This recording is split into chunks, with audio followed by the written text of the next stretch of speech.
Here's the thing about television. The moment you put a man and a woman in the same room for more than 3 episodes, we're already writing their wedding in our heads.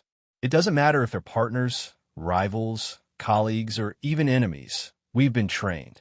We've been conditioned by decades of will the won't they arcs, slow burn romances, and that one moment in every season finale where two people who've been orbiting each other finally just collide. It's practically a law of television physics at this point. And honestly, it works. It's worked for years. But then a show comes along and just quietly refuses to play by those rules. And what's fascinating is that it doesn't make a big announcement about it. It doesn't subvert the trope loudly. It just doesn't go there. And somehow, that restraint ends up being one of the most compelling things on screen. Think about how deeply this expectation is baked into television DNA. From Sam and Diane to Meredith and Derek, from Jim and Pam to Castle and Beckett. The architecture of TV storytelling has almost always used male-female closeness as romantic foreplay. Writers learned early on that emotional tension sells, that unresolved feelings keep audiences returning. And the medical drama genre especially leaned into this hard. Grey's Anatomy basically built an empire on it. ER did it. House did it.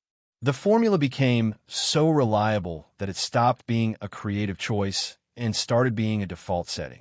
And viewers internalized it. We started reading every meaningful glance as longing, every argument as suppressed desire, every moment of vulnerability as a confession waiting to happen. We became really good at spotting the beats, the lingering eye contact, the almost touch, the scene where one of them almost says something real and then doesn't. We got so good at reading those signals that we started seeing them even when they weren't there, which is kind of where things get interesting. Let's talk about what this show is actually doing with its two leads, because I think a lot of people are watching this through the wrong lens entirely. What you have here is a male-female pairing that functions less like a romantic subplot waiting to happen and more like a genuinely functional professional partnership built on something TV rarely takes the time to construct properly, which is trust earned through shared experience. These two characters don't just like each other. They've seen each other at their worst. They've made calls together that haunt them. They've disagreed. They've doubted each other. They've had moments where the relationship could have fractured completely, and it didn't.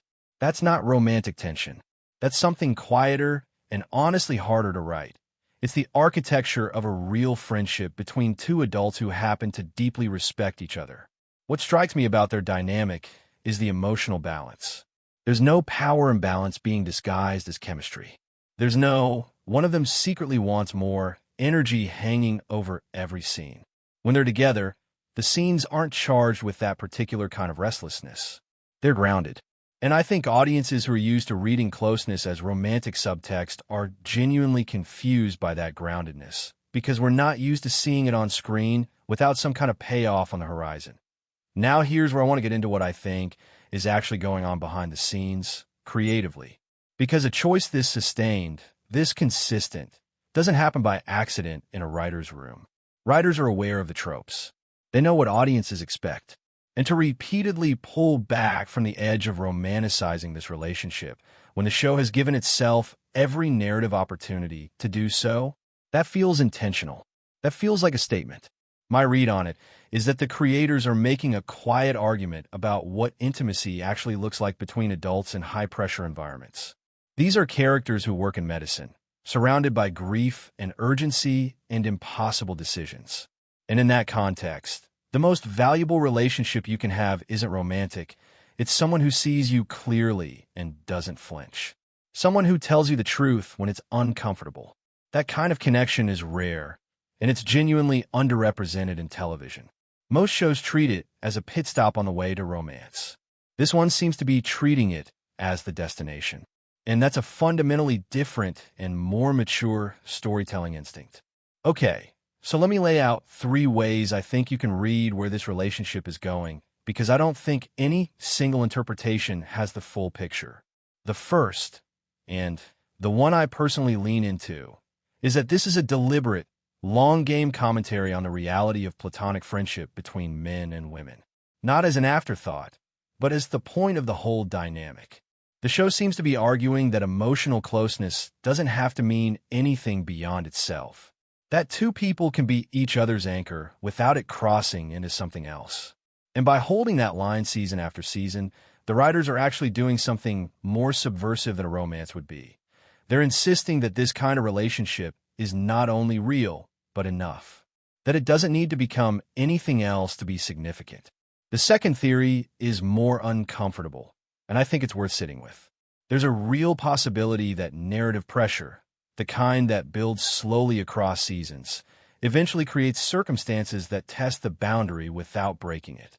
Not a romance exactly, but a moment, a crisis, something that forces both characters to reckon with what they mean to each other in a way they've never had to articulate before.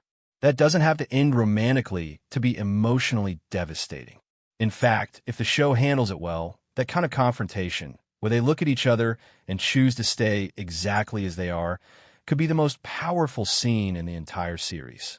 The third theory is really about the external forces at play. Stress does things to people. Loss does things to people. And in a medical drama, the pipeline of trauma is basically infinite.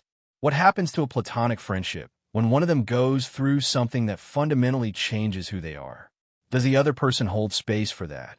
Or does distance creep in? That's where I think future seasons could find their richest material. Not in romantic tension, but in the harder, more honest question of whether a friendship this close can survive genuine transformation in one or both of the people in it. And this actually fits into something broader happening in television right now. There's a genuine movement, still small, but growing, toward interpersonal dynamics that aren't filtered through romantic possibility. Shows like this one are recognizing that audiences are maturing, that we've seen the will, the won't, they arc so many times that it doesn't generate the same electricity it once did. And that there's actually something fresher and more emotionally resonant about watching two people who are deeply important to each other navigate that importance without the safety net of romance as a narrative resolution. The shows that are getting this right are the ones that trust their characters enough to be complex without being convenient. And the relationship at the center of the series, whatever it is or isn't becoming, feels like one of those rare things in TV. Something that actually respects the intelligence of its audience. As, oh no, I don't think they're going to end up together. And more than that, I don't think the show wants you to want that. It wants you to watch two people be genuinely important to each other in a way that doesn't need a label or a resolution.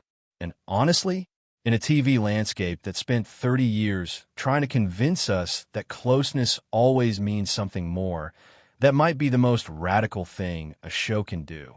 Let me know in the comments how you're reading this relationship, because I genuinely think there are interpretations I haven't considered. And if you found this breakdown useful, you know what to do.